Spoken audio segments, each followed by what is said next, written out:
이 영상은 김승호 회장의 돈의 속성 중 일부 내용을 발췌하여 편집하였습니다. 이 책의 저자는 책임지지 않을 사람들의 어줍지 않은 위로가 얼마나 많은 인생을 힘들게 할 것인지 알기 때문에 돈에 대한 현실을 직설적으로 이야기했습니다. 근본적으로 가난하다는 것은 더 큰 가난을 불러일으킵니다. 가난한 사람들은 더 많은 사고에 노출되며 몸이 다치는 일이 많으며 과도한 노동과 영양상태 불균형으로 병에 자주 걸립니다. 따라서 직업 선택의 폭이 줄어들고 점점 더 나쁜 상태로 떨어집니다. 가난은 그 자체가 대가를 요구하며 한 인간을 몰락시킵니다. 온 가족이 가난해도 똘똘 뭉쳐 함께 위로하고 격려하며 좁은 방에서 온기를 나누며 그래도 행복하게 산다는 이야기는 판타지입니다. 가난해도 행복했다 말하는 사람은 덜 가난했을 뿐입니다. 가난하면 집안에서 사생활이 없고 쉴 수도 없어 신경질이 늘고 싸우기 일쑤입니다. 음식을 놓고 경쟁하고 부모에 대한 존중과 지식에 대한 애정도 피곤과 절망을 이기지 못합니다. 그래서 서로 밖으로 돌고 만나면 폭력적으로 변하는 것이 일상이 됩니다. 가난하면 선택권이 사라지고 경제적 고립이 증폭되고 이는 서로 회전하며 악순환을 만듭니다. 가난은 그 자체가 경제적으로, 정서적으로, 또한 건강에서도 엄청난 고리 이자를 요구하는 셈입니다. 이 이자를 감당하기 위해 모든 기회들을 포기해야 하는 것입니다. 기회가 사라진다는 것이야말로 가장 혹독한 이자인 셈입니다. 그래서 어느 정도 안정적인 삶을 유지하는 사람이라도 다시 가난해지지 않도록 긴장을 늦추면 안 됩니다. 세계 최고의 부자인 일론 머스크는 2020년 6월 올린 트윗에서 나는 일주일 내내 하루 16시간, 1년 52주를 일하는데 사람들은 나를 행운아라고 부른다 라고 올린 적이 있습니다. 세계 최고의 부자도 인생이 그렇게 만만하지는 않은가 봅니다. 사회생활을 시작하는 젊은이들도 워라밸, 소확행 같은 개념에 함부로 동조하지 않기를 바랍니다. 돈을 벌어 시간을 사야 합니다.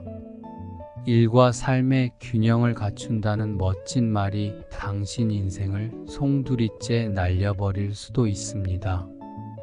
워라밸이라는 매력을 함부로 받아들였다가는 워도라도 사라질 수 있습니다. 일이란 스스로 알아서 하고 가치를 느끼면 그것 자체가 인생입니다. 이는 시간 배분의 문제가 아닙니다. 가치를 느끼지 못하고 원하지 않는 직업에서 남이 시키는 일을 마지못해 하면서 인생의 밸런스까지 유지하겠다는 소리는 너무 무책임하게 방치하는 일입니다. 욜로족은 그들은 어차피 결혼이나 주택 등이 어려우니 내 인생의 즐거움을 위한 적극적인 소비를 통해 존재 가치를 느낍니다. 요즘은 은퇴 후에도 긴 세월을 살아야 합니다. 언제까지 그런 상태가 가능할까요? 어설픈 위로를 한답시고 강연을 통해 함부로 욜로나 워라밸을 외치는 사람들을 보면 무책임합니다. 막상 한 개인이 실직을 하거나 아무런 대책 없이 나이가 들었을 때 이를 주장하던 사람은 아무 책임을 지지 않을 것입니다. 내 인생에서 가장 중요한 것은 내가 주도하는 삶입니다. 내가 하고 싶은 일을 내가 자의적으로 하고 가치를 느끼면 그것이 워라밸이고 소확행입니다. 당신이 할 수 있는 때 죽기 살기로 노력하고 공부하고 기록하고 개선하고 참여하십시오. 당신 인생의 최종 책임자는 본인입니다. 치열하게 살지 않았는데도 워라밸을 잘 유지하는 삶은 그리 흔하지 않습니다. 인생을 날로 먹으려 했다가 내가 누군가의 날 생선이 돼 있을 수도 있습니다. 워라밸을 즐겼던 20대, 30대에게 닥쳐올 40대 이후의 삶이란 치열한 20대, 30대를 보낸 사람들을 위해서 살아가야 하는 일뿐입니다. 우리는 인생을 돈으로 대신할 수 없다고 말하지만 돈을 모으기 위해 얼마나 노력해야 하고 또 그 돈으로 무엇을 할 수 있는지 너무나 명확하게 알고 있습니다. 누구에게나 돈에 대해서 이중적인 태도가 있습니다. 돈을 밝히면 속물이란 소리를 들을 것 같아 거리를 두는 척하지만 모든 사회적 행위들은 돈을 중심에 두고 있습니다. 공부나 직장, 결혼 상대조차 돈을 기준으로 움직입니다. 능력이나 가치도 돈의 숫자가 평가합니다. 이것은 부정할 수 없는 사실입니다. 돈을 밝히면 돈이 주인이 되고 돈에 밝으면 내가 주인이 됩니다. 돈에 밝기 위해서는 돈에 대해서 치밀하게 공부하고 돈을 말하는데 어려움이나 부끄러움이 없어야 합니다. 돈을 어려워하고 무서워하면 결코 돈의 주인이 될 수 없습니다. 돈은 무섭거나 더러운 것이 아닙니다. 돈은 좋거나 나쁜 것이 아닙니다. 돈을 버는 방식이 좋거나 나쁠 뿐입니다. 우리의 시간과 몸을 맞바꾸어 번 돈을 누군가 자신도 모르게 뺏어가고 있다는 사실을 알고 계십니까? 돈을 잃는 방식에는 눈에 보이는 방식과 보이지 않는 방식이 있습니다. 눈에 보이는 방식은 보이스피싱, 사기, 강도와 같은 범죄로 인한 피해입니다. 이 방식은 급성 질병처럼 갑작스럽게 많은 것을 빼앗아갑니다. 그러나 이 범죄만큼이나 무서운 것은 눈에 보이지 않으면서 오랜 세월에 걸쳐 조금씩 자신도 모르게 돈을 잃게 되는 방식입니다. 대표적인 예가 인플레이션으로 인한 돈 가치의 하락입니다. 인플레이션은 시간이 지남에 따라 화폐의 구매력이 감소하는 현상입니다. 쉽게 말해 오늘 1,000원으로 살 수 있는 물건이 몇 년 후에는 더 많은 돈이 필요하게 된다는 것입니다. 예를 들어 1980년대에 100만 원을 은행에 저축했다면 그 당시에는 꽤 큰 돈이었겠지만 현재 100만 원의 가치는 훨씬 적어졌습니다. 이는 인플레이션으로 인해 돈의 실제 구매력이 떨어졌기 때문입니다. 한국은행에 따르면 지난 수십 년간 한국의 연평균 인플레이션율은 약 2%에서 4% 사이를 유지해 왔습니다. 이러한 인플레이션은 10년 후의 돈 가치를 현재 가치의 약 80% 정도로 줄어들게 했다는 것입니다. 그러나 최근에는 코로나, 각 나라 간 전쟁, 신냉전 등으로 인해 시중에 풀린 돈이 엄청나게 늘어나고 물류가 원활하게 되지 않음에 따라 물가 상승률이 급등하였습니다. 이로 인해 돈의 가치는 급격하게 떨어지고 있습니다. 또한 현재 미국은 대선을 위해 코로나 때보다 더 많은 돈을 살포하는 계획을 발표하였고 우리나라도 시중에 돈을 더 풀려고 여러 시도를 하고 있습니다. 가만히 앉아 있다가 10년 후에는 현재의 50% 정도의 가치만을 지니게 될 가능성도 있습니다. 물론 정부 입장에서는 천문학적인 국가 부채가 인플레이션으로 자연스럽게 문제가 되지 않는 효과가 발생하기 때문에 돈을 시중에 많이 푸는 것이 문제가 되지 않겠지만 개인 입장에서는 가만히 앉아 돈을 잃는 것이므로 달가운 일은 아닙니다. 자신도 모르게 돈을 잃게 하는 또 다른 방식은 투자 기회를 놓치는 것입니다. 큰 돈도 처음에는 적은 돈이었습니다.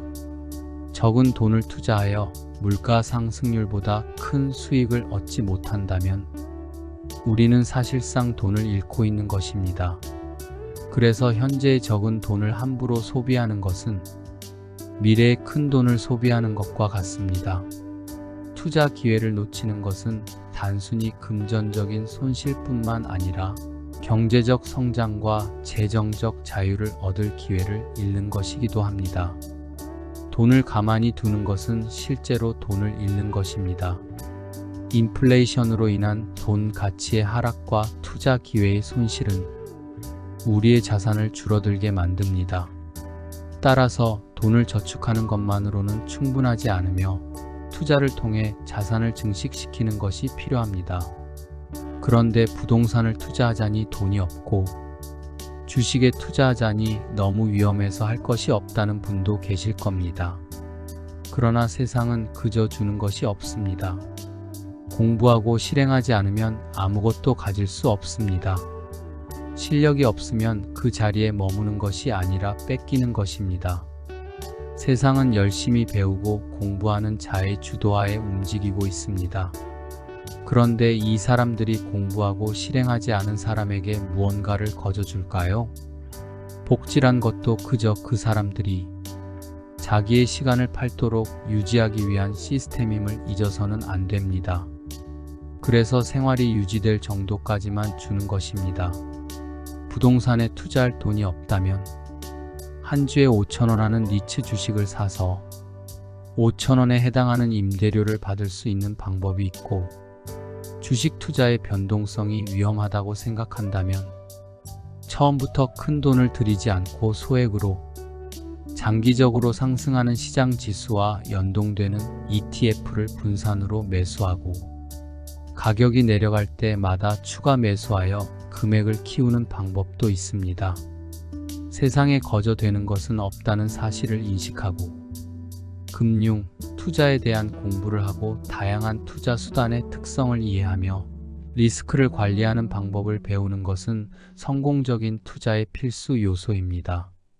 다양한 투자 수단을 활용하고 분산 투자를 통해 리스크를 관리하며 금융 지식과 투자 교육을 통해 보이지 않는 방법으로 자신도 모르게 돈을 뺏기는 일이 없도록 했으면 좋겠습니다. 오늘은 EBS 북스에서 출간된 노명우의 한 줄 사회학에서 일부 내용을 발췌하여 편집하였습니다. 우리나라는 70년대까지만 하더라도 절대 빈곤이 굉장히 큰 사회 문제였고 절대 빈곤에 시달리는 사람들이 많았습니다. 물론 절대 빈곤의 문제가 완전히 사라졌다고 할 수는 없지만 1990년대를 거치면서 중산층 이상의 사람들은 절대 빈곤에서 벗어났습니다. 상당수의 사람들이 절대 빈곤에서 벗어났다면 한국 사람들은 전반적으로 행복해져야 하는데 실상은 그렇지 않습니다. 왜 우리는 행복하다는 느낌을 받기는커녕 사촌이 땅을 사면 배가 아픈 일이 더 많이 발생하고 우울증이 이 시대의 키워드가 되었을까요? 우리는 상대적 빈곤이라는 새로운 형태의 빈곤과 마주하고 있기 때문입니다. 절대적 빈곤은 생존을 위한 필요한 최소의 식량을 확보하느냐의 문제이지만 상대적 빈곤은 욕망에 의한 빈곤입니다. 견물생심이라는 표현이 있습니다. 남들이 사는 구체적인 모습을 보지 않을 때는 나도 충분히 잘 살고 있다고 생각했습니다. 차라리 모르면 속이라도 편할 텐데 말입니다. 1년에 수십억을 손쉽게 버는 연예인들이 어떤 집에 사는지, 어떤 옷을 입는지, 얼마짜리 집을 샀는지, 부동산을 팔아서 어느 정도의 수익을 올렸는지 굳이 몰랐으면 하는 소식을 피할 수 없는 시대에 살고 있습니다. 본래 금수저로 태어난 사람과 흙수저로 태어난 사람은 별개의 세계에 살고 있었고 서로 교류할 일이 없었습니다. SNS가 등장하기 전엔 사람들은 타인이 어떻게 사는지 잘 알지 못했습니다. 그런데 부자와 부자가 아닌 사람이 같은 회사의 스마트폰을 쓰고 동일한 SNS를 사용하게 되었습니다. 두 세계의 높이는 결코 평평하지 않았는데 두 세계가 매일 마주치는 겁니다. 그러다 보니 우리는 매일 뭔가 이루지 못한 느낌, 내 손에 뭔가를 쥐고 있는데도 항상 나한테는 뭔가 없다는 느낌에서 헤어나지 못합니다. 큰 불만이 없었던 살림살이도 궁색해 보입니다. 그래서 사촌이 땅을 사면 그 사람이 망하기를 진심으로 빌게 됩니다. 요즘 가장 인기 있는 이야기가 뭘까요? 타인에 대한 험담, 뒷담화입니다. 그 인간 그럴 줄 알았다. 그거 샘통이다, 이런 반응이 나오는 이야기거리에 사람들은 열광합니다. 사촌이 땅을 사면 배가 아픕니다. 우리에게는 온갖 종류의 사촌들이 너무 많습니다. 학자들이 제시하는 방법은 한 가지입니다. 때로는 자기 자신을 인위적으로 투명인간으로 만들라고 합니다. 남과 자기를 비교하지 말라는 거죠. 절대 빈곤에서 벗어나는 건 사회 정책적으로 해결할 수 있습니다. 국가가 책임지고 이들을 돌보는 사회 정책을 수립하고 시행할 수 있습니다. 그런데 상대적 빈곤은 절대 빈곤처럼 경제 정책만으로는 해결할 수 없습니다. 우리에게는 때로 투명인간이 되려는 노력이 필요합니다. 흔히들 말하는 디지털 디톡스, SNS 디톡스가 필요합니다. 디톡스란 몸에 쌓여있는 독소를 뺀다는 의미입니다. 디지털, SNS를 멀리 해보라는 의미입니다. 땅을 사서 배가 너무 아프고 배 아픈 것에 머물지 않고 마음까지 아프기 시작해 우울감에서 헤어나올 수 없는 자신을 발견한다면 단 하루만이라도 해보십시오. 명상에 버금가는 마음의 평화를 얻으실 겁니다. 퀴리 부인의 둘째 딸 이브 퀴리가 한 말이 생각납니다. 저는 우리 집안의 수치입니다. 제 아버지, 어머니, 언니, 형부, 남편이 전부 노벨상을 수상했는데 저만 못 탔거든요. 물론 이분은 농담으로 이 말을 했을지도 모르겠네요. 상대적 빈곤을 느끼시는 분은 이 말에 공감하시나요? 얼마 전 유행한 글이 있었습니다. 제목은 의외로 사람들이 모르는 삶의 진실입니다. 내용은 이렇습니다. 시잡대 가거나 대학 안 가도 인생 안 망함. 좆소 들어가도 인생 안 망함. 돈 없는데 결혼해도 인생 안 망함. 돈 없는데 애 낳아도 인생 안 망함. 나이 많은데 뭔가를 늦게 시작해도 인생 안 망함. 대신에 인터넷에서 남들 사는 거랑 비교하기 시작하면 내 정신은 반드시 망함. 저도 이 말에 공감합니다. 상대적 빈곤이라는 상황이 우리를 망하게 하는 요인은 아닙니다.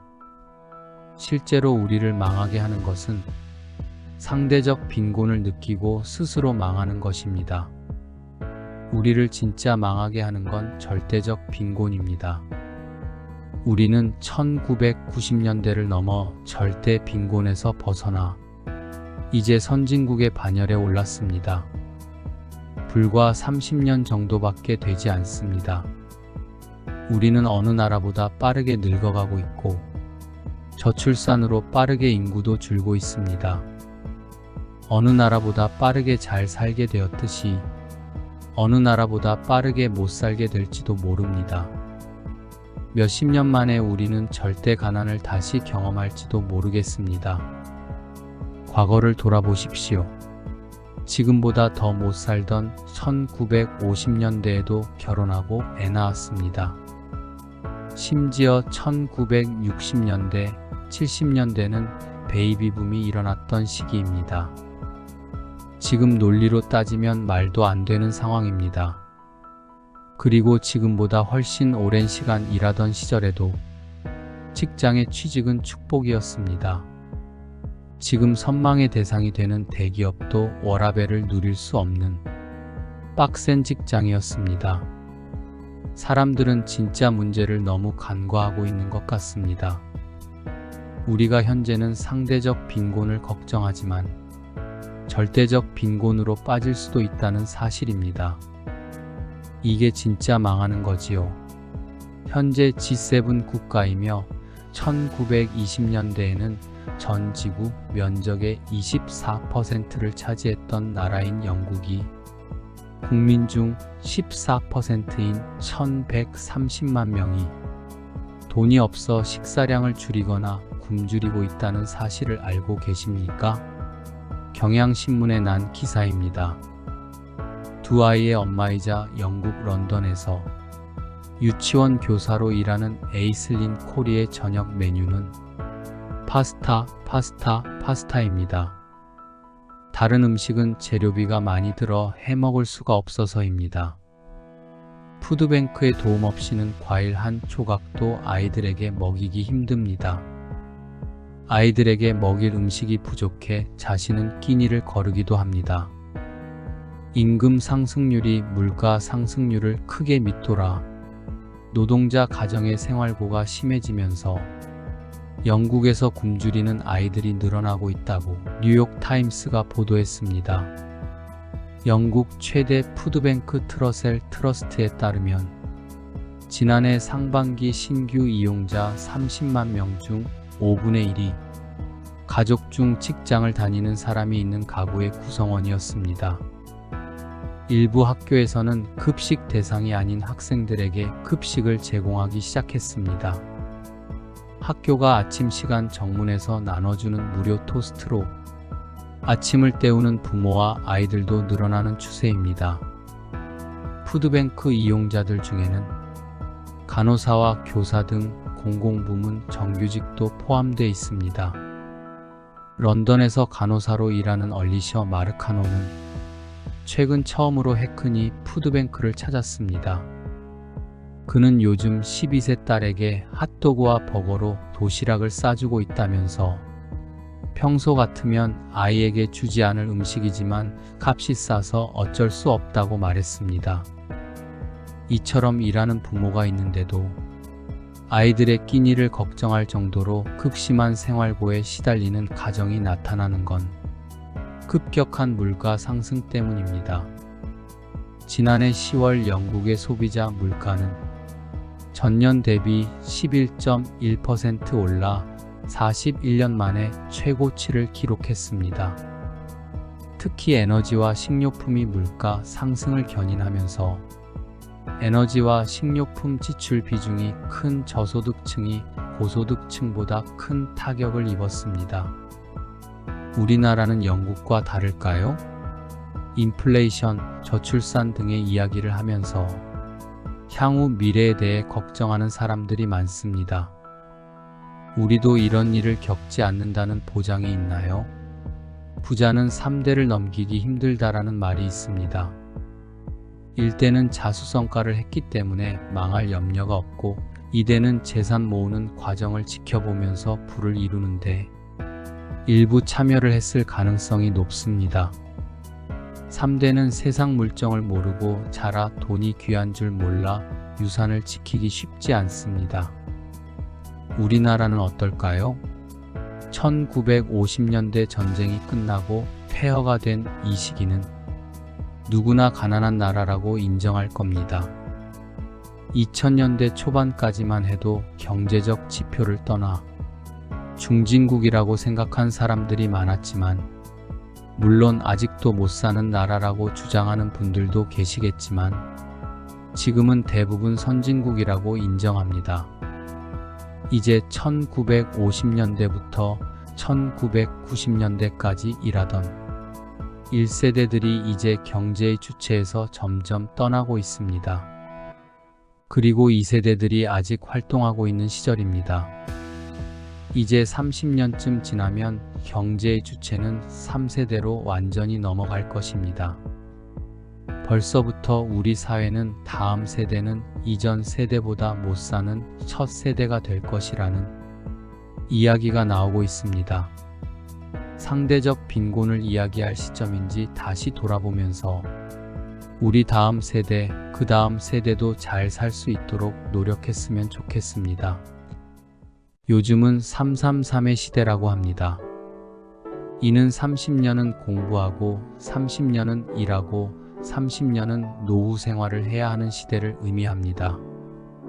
이렇게 길어진 인생에서 반드시 필요한 것이 집과 현금 흐름입니다. 오늘은 이중 현금 흐름을 창출하는 3대 축에 대해서 이야기해 보려고 합니다. 현금 흐름을 창출하는 3대 축은 연금, 자산, 기술을 포함한 전문 지식입니다. 여러분은 이 세 가지 중 무엇을 준비하고 계신가요? 이 세 가지 모두를 가지고 있지 않다면 여러분은 비참한 노후를 맞이해야 합니다. 이제 하나씩 살펴보겠습니다. 첫 번째 축은 바로 연금입니다. 노후의 가장 중요한 축이 연금입니다. 공무원의 경우 공무원 연금이 있죠. 공무원으로 퇴직한 친구를 부러워하는 이유, 바로 이 연금 때문입니다. 야, 너는 연금 받으니까 좋겠다. 이런 말 누구나 한 번쯤 해봤을 겁니다. 공무원 연금 외에 우리 모두가 받을 수 있는 것이 바로 국민연금입니다. 국민연금은 예기치 못한 문제 발생으로 개인이 파산을 하더라도 일정 연령이 되면 수령할 수 있습니다. 국민연금은 법적으로 강한 보호를 받습니다. 국민연금법에 따라 국민연금 수급권은 압류, 담보 제공, 양도가 금지됩니다. 즉, 자식에게 양도할 수 없어 뺏기지 않으며 압류를 당해 돈이 안 나오는 경우도 없습니다. 국민연금의 중요성을 과소평가하는 분들도 많지만 정치권에서조차 건드릴 수 없는 성역입니다. 이것으로 부족하다면 개인연금을 추가로 납입할 수도 있고, 자영업자분들은 노란 우산 공제 등으로 연금을 보충할 수 있을 것 같습니다. 연금으로 월 200을 만든다면 자산을 6억 모아둔 것과 같습니다. 또 매년 물가까지 반영해주기 때문에 자산이 계속 축적되는 효과도 있는 것입니다. 두 번째 축은 전문 지식입니다. 여기서 전문 지식은 머리를 쓰는 것뿐만 아니라 건축, 전기 등의 기술도 포함됩니다. 이 전문 지식은 체력만 유지된다면 언제든지 현금을 창출할 수 있습니다. 우리나라의 실질적인 은퇴 연령이 75세라는 점을 생각해보면 333의 마지막 30년 중 15년은 여전히 일할 수 있는 시기입니다. 체력만 유지된다면 더 오랜 기간 동안 현금을 창출할 수 있는 강력한 장치입니다. 만약 이것으로 월 300을 벌 수 있다면 자산을 10억 소유한 것과도 같은 것입니다. 은퇴가 슬픈 이유는 은퇴를 함으로써 매월 나오는 이 현금 흐름이 끊기는 것이 자산 10억 원을 한꺼번에 잃는 것과 같기 때문입니다. 그래서 미리미리 기술을 배워두면 자산을 10억 원을 모으는 것과 똑같은 것입니다. 마지막 현금 흐름의 축은 자산입니다. 자산은 본인의 체력에 관계없이 우리에게 현금 흐름을 창출해 줍니다. 이 자산은 본인의 돈 활용 능력에 따라 같은 액수의 자산이라도 현금 흐름을 더 많이 만들 수도 있습니다. 만약 나의 금융, 부동산, 재테크 등의 실력으로 연 10%의 수익을 올릴 수 있다면 그냥 은행에 넣어두고 이자를 받으시는 분과 비교할 때 한 달에 500만 원의 현금 흐름을 더 많이 창출할 수 있습니다. 실력만 있다면 세 가지 축 중에 가장 강력한 무기가 될 수 있습니다. 이제 여러분도 이 세 가지 축을 잘 준비해서 당당하게 노후를 즐기실 수 있기를 바랍니다. 연금, 자산, 전문 지식 이 세 가지를 통해 안정된 노후를 맞이하는 것은 더 이상 먼 꿈이 아닙니다. 지금부터 차근차근 준비해 나가신다면 여러분도 분명히 행복한 노후를 맞이할 수 있을 것입니다. 여러분 모두 건강하시고 행복한 노후를 맞이하시기를 기원합니다. 우리 부모님은 정말 열심히 사셨습니다. 그들은 가족을 위해 헌신하며 매일매일 최선을 다하셨습니다. 그러나 안타깝게도 그들의 열정과 노력만으로는 부자가 될 수 없었습니다. 바로 여기서 우리는 중요한 진리를 깨닫게 됩니다. 열심히 사는 것만으로는 부족하다는 것입니다. 우리는 돈을 모으기 위해 쓰는 돈보다 버는 돈이 많아야 합니다. 그런데 근로소득이 정해져 있는 상황이라면 어떻게 쓰는 돈보다 버는 돈이 많게 할까요? 방법은 두 가지 밖에는 없습니다. 하지만 첫 번째 방법은 돈은 모을 수 있지만 우리를 부자로 만들지는 못할 것 같습니다. 그래서 우리는 첫 번째 방법과 병행하여 두 번째 방법을 사용해야 합니다. 첫 번째 방법은 아주 간단하지만 매우 강력한 방법입니다. 쓰는 돈을 줄여서 버는 돈이 쓰는 돈보다 많게 만드는 것입니다.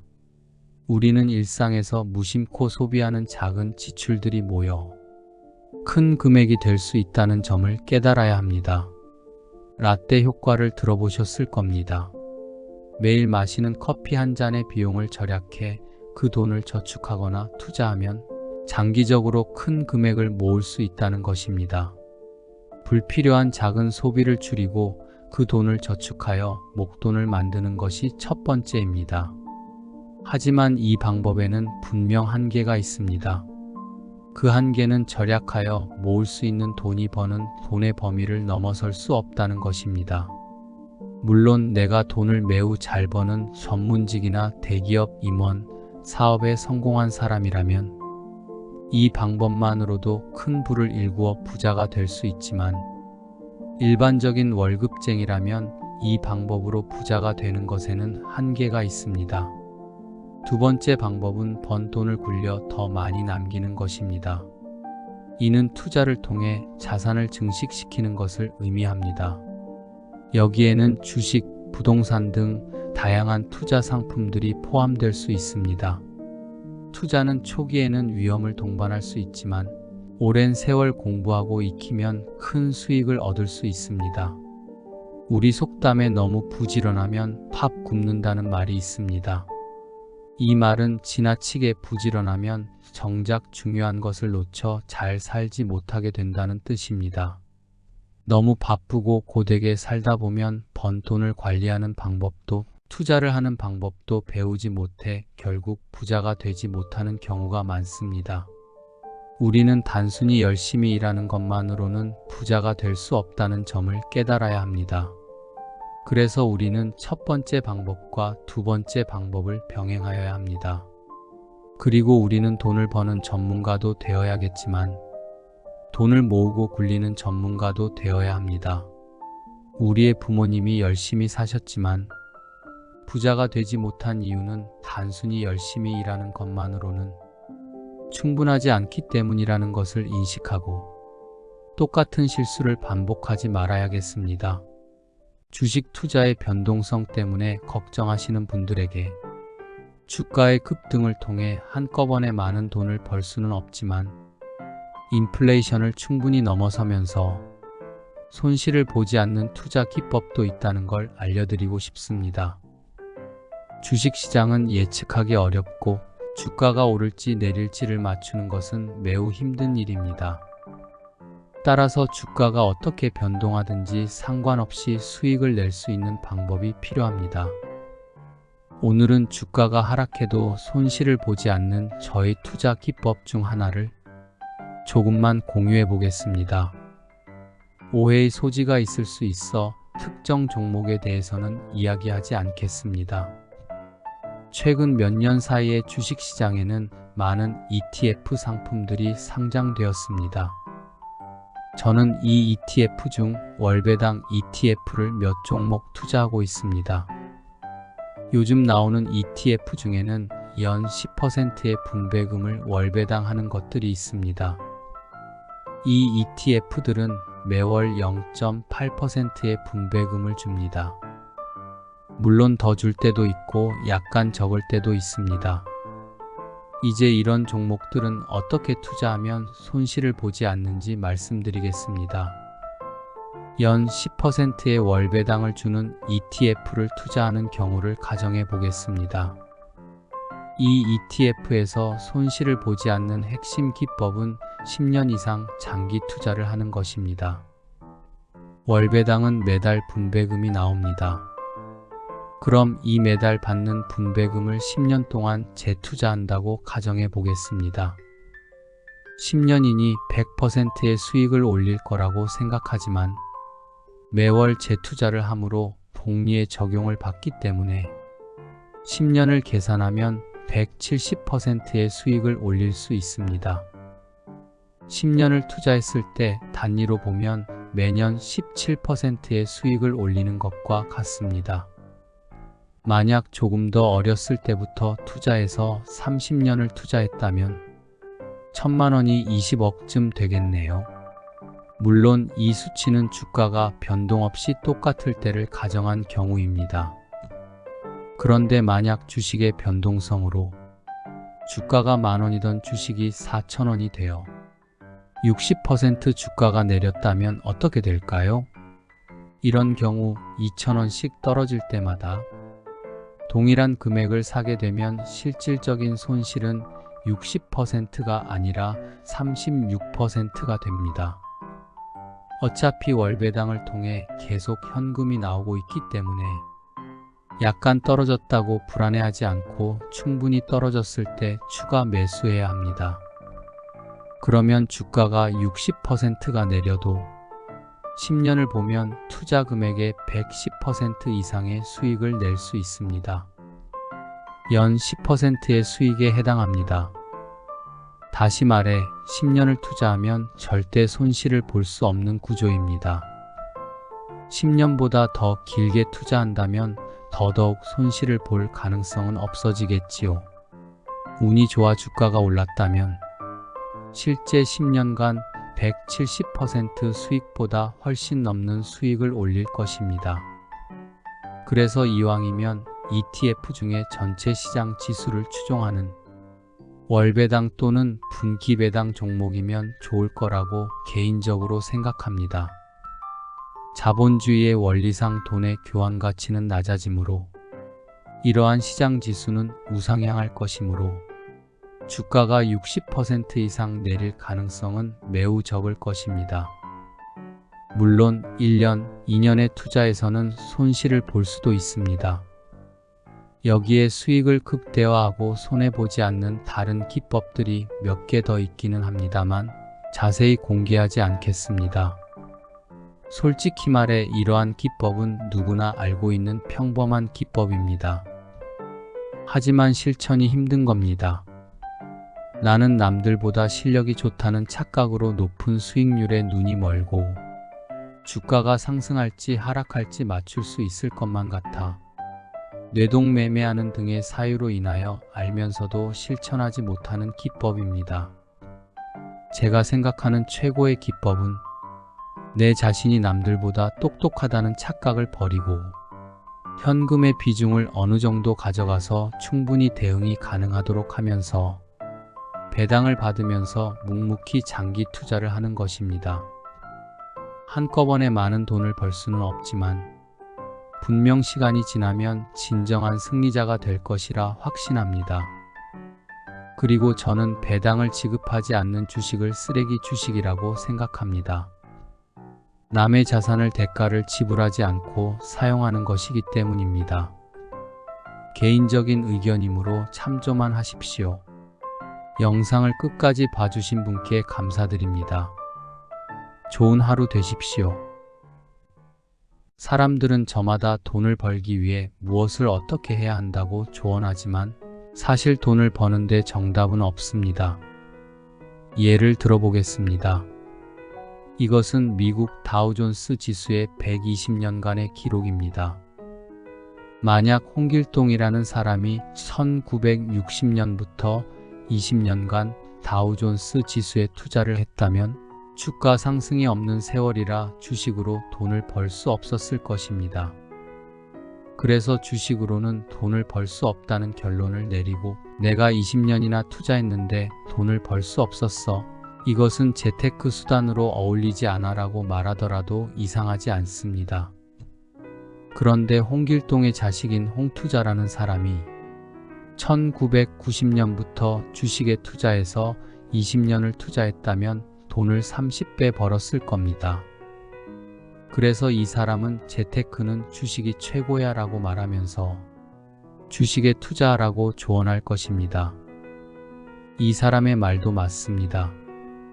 모든 사람은 자신의 경험에 비추어 생각하고 판단하는 게 어쩌면 당연합니다. 아버지와 자식의 말은 모두 맞는 말이지만 결과는 전혀 다릅니다. 우리는 때로 성실과 노력이 부를 가져다 줄 것이라 생각하지만 때로는 운이 부를 가져다 주는데 상당한 역할을 합니다. 모든 성공과 부가 성실과 노력에서 오지 않는 것과 같이 모든 가난이 온전히 게으름에서 오는 것도 아닙니다. 아버지의 조언이 나에게 맞지 않을 수 있는 것과 같이 나의 조언이 나의 자식들에게 맞지 않을 수도 있습니다. 모든 부동산과 주식이 인플레이션으로 우상향하겠지만 그것이 내가 살아가는 동안에 상승을 지속할 수도 있지만 아무런 상승도 없이 횡보하거나 심지어 오랜 기간 동안 하향할 수도 있습니다. 주식과 부동산의 흐름이 내가 살아가는 시간과 일치하지 않을 수 있습니다. 인간의 시간은 이 재화의 흐름에 대한 시간과 다릅니다. 미래를 예측하기 위해 과거를 열심히 공부하지만 역사는 반복되는 것은 맞지만 반복되는 역사로 미래를 정확히 맞출 수는 없습니다. 역사의 반복은 그저 참고사항일 뿐입니다. 그래서 똑같은 노력에도 어떤 이는 부유하게 살고 또 어떤 이는 가난하게 사는 것을 우리는 많이 보았습니다. 물론 운에 의존하지 않고 스스로 운을 만들어가는 사람들도 있습니다. 시대의 흐름을 지속적으로 꼼꼼하게 관찰하고 공부하며 그것을 이용할 정도의 통찰력이 있는 사람들도 있습니다. 그러나 그런 사람들은 의외로 많지 않으며 내가 그런 사람일 가능성은 별로 없습니다. 그래서 평범한 필부인 저는 한꺼번에 큰 돈을 벌기 위해 올인하지 않고 모험하지 않습니다.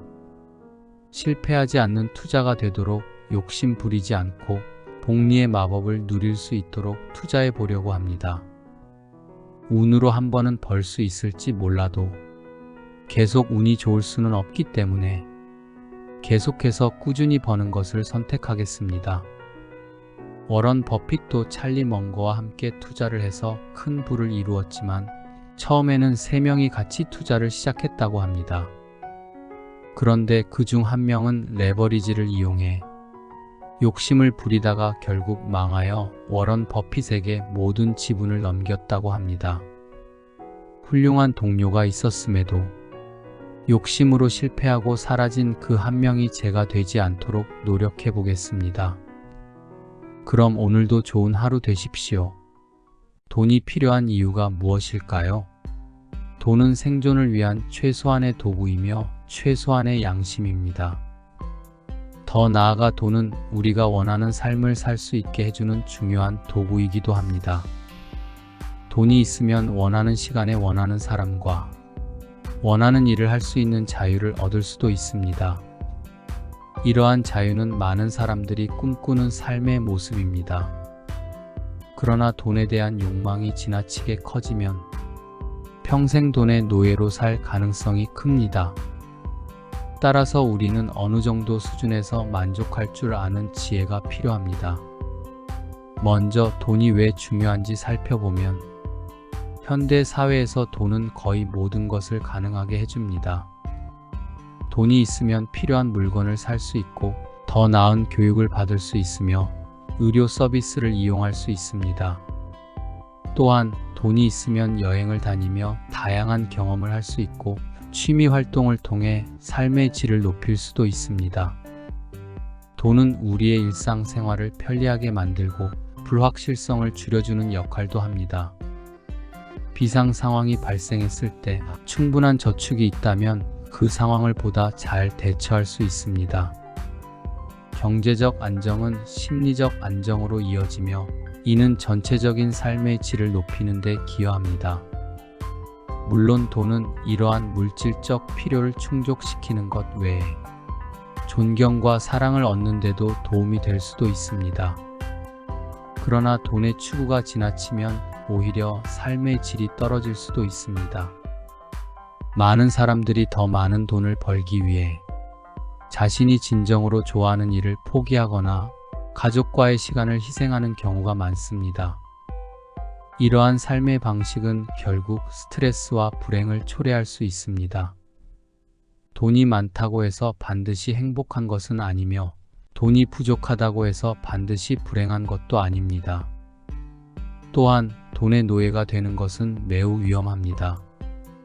돈을 벌기 위해 자신의 가치관이나 윤리를 저버리는 경우도 발생할 수 있습니다.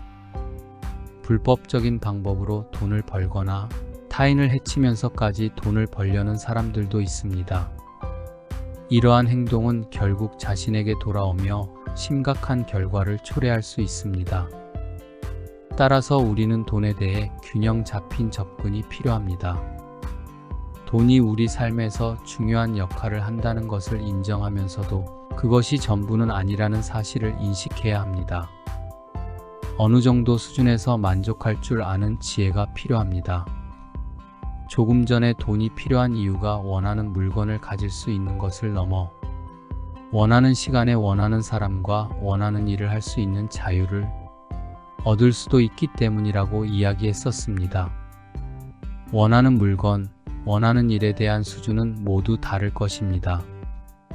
그래서 이러한 원하는 것들에 대한 수준을 낮추면 필요한 돈도 그만큼 줄어들 수 있습니다. 단순히 더 많은 돈을 벌기 위해 일하는 것이 아니라 자신이 진정으로 원하는 삶의 방향을 설정해야 합니다. 이를 위해 자신의 가치를 명확히 하고 그에 맞는 목표를 설정하는 것이 필요합니다. 무작정 돈을 모으기만 하는 것이 아니라 그 돈을 어떻게 사용할지 구체적으로 계획해야 합니다. 필요한 만큼의 돈을 벌고 그 돈을 효율적으로 사용하는 것이 중요합니다. 그리고 무엇보다 중요한 사실이 하나 남아 있습니다. 우리 삶에서 빼놓을 수 없는 사람과의 관계, 존경과 사랑. 이것을 얻는 데는 돈도 역할을 하겠지만 사람을 대하는 마음가짐과 태도가 더 큰 영향을 끼칩니다. 가족, 친구, 동료 등과의 좋은 관계는 우리의 삶을 더욱 풍요롭게 만듭니다. 돈이 없더라도 사람과의 관계는 큰 행복을 가져다 줄 수 있습니다. 궁극적으로 돈은 우리가 원하는 삶을 살 수 있게 해주는 도구일 뿐입니다. 진정한 행복은 돈이 아니라 자신이 진정으로 원하는 것을 찾아가는 과정에서 얻어집니다. 따라서 우리는 돈의 노예가 되지 않고 돈을 지혜롭게 사용하여 보다 나은 삶을 살기 위해 노력해야 합니다. 그럼 오늘도 좋은 하루 되십시오.